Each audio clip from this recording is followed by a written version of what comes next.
So hey everybody, my name's Heineck, I'm Noodles. How's everybody doing? I hope you're all having a good day. This video is going to be about the top 5 best add-ons for any survival world. These will definitely make sure you're alive when you're in a pinch, so if you like today's video, be sure to get plenty of food and sleep and keep away from the phantoms. Okay, on to the video. First add-on of this showcase is by Minecraft TV Indonesia, and it's called Set Home, and what this is a way to teleport back to your bed or any place you set in survival. To do this, you will need two things: the teleport chip, which is only used to craft the second thing, and this tool here. Once you have this item, you can long press or right click to scroll between the menu and sneak to select. You can set your home with this tool or with a bed. Once your home has been selected, it is just a matter of selecting the /home option to be teleported there. Just wait 3 seconds and poof, you're back home. This can be used to expedite distant journeys and easily get back home or save yourself from a sticky situation. This add-on is definitely a need for players who don't like to travel long distances or just to make sure you make it home with that sweet loot.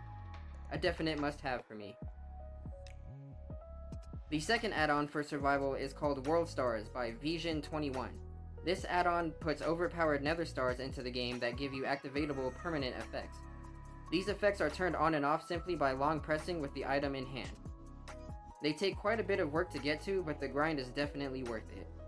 First, you'll need to get these compressed blocks, which are made by putting 9 of their respective blocks into the crafting table. The recipes for the stars themselves vary between each effect, so you can go into the crafting table and check them out for yourself. There's one for each type of effect, so choose one that fits your playstyle.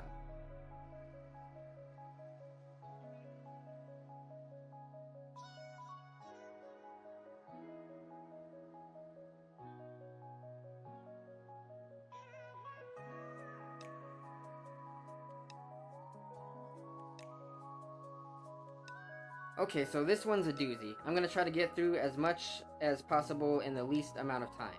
This is Advanced Machinery by Vatinage, arguably the best automation add-on for Bedrock yet. As you can see, this add-on adds so many machines and contraptions that can help you build farms and keep your survival strong, so this is a great add-on for any survival. To get started, first there's the sieve and the barrels. These blocks don't require any power. You can sieve dirt, sand, red sand, soul sand, and gravel, and they give you different things. You can put leaves in a wooden barrel to get water or in a stone barrel to get lava. Okay, moving on. To get started with power, you'll need a power core, which is crafted like this. The core works for everything in a 60 by 60 block box with the core in the center. But after you've got that, you'll need some kind of power generation. But before we get to that, let's talk about conveyors. Pink glazed terracotta has been changed to be what it was always destined to be, a way to tell direction. If you throw any item on top of the terracotta, you can see the item moving along the top. And if you place a machine underneath the terracotta, it will check to see if an item it accepts is on top, and if there is, the item will be inputted. Okay, back to the generators. There's a lot of different kinds and they all work differently, but for a lot of them you just run different items on top of them to get power. Then there's passive generators like the water wheel and the solar panel, and if you're completely survival, then you'll only have the one egg generator. So gather a lot of power, as each power core can hold up to 100,000 RF. Next, we'll move on to the machines. The chopper needs to be placed directly underneath a tree. The fisher needs to be over water, but for the rest of the machines, they either just need to be placed down to start generating items, or placed down to change items into other items. You can really get going on a huge factory if you're into it, but if not, just the basic stuff will help your survival world. So another add-on creator, Fluffy Alien 1422, came and expanded upon Vatinage's machines and went and built batteries and reactors, as well as a few new machines. The new machines are the pump, which must be placed over water or lava, liquid tanks, the quarry, the pylon, and much more. We'll go over these in a minute. First, there's 2 batteries. One is a red version of the power core. You can sneak right-click to change the mode, or just regular right-click to check the status. The level 2 battery is a multi-block structure that must be built just like this in order to activate.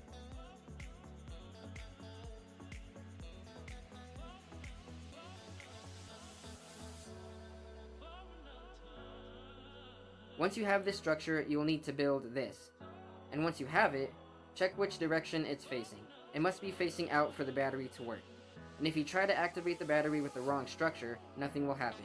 It will just tell you that you have the incorrect multi-block.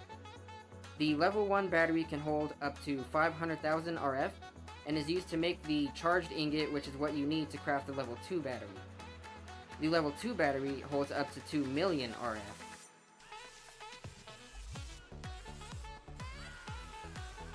Next thing I want to go over is the reactors. These reactors are both multi-blocks whose controllers must be facing outside in order to work. These are how you build the structures.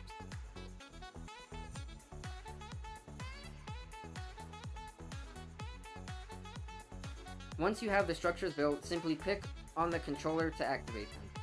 They both work differently, so pay attention. The regular reactors must be temperature regulated in order to maintain function. It cannot get too hot or too cold.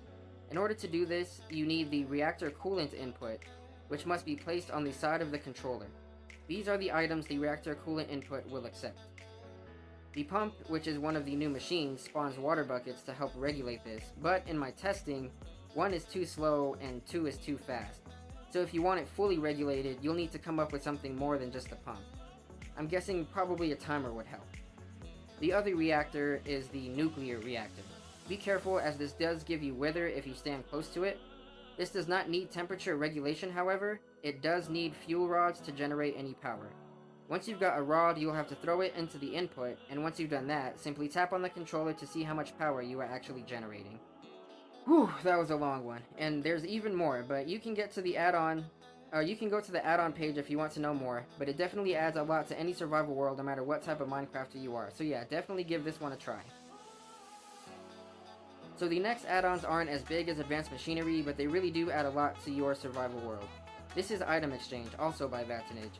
This adds 2 tables which are used to exchange blocks and items for different blocks and items.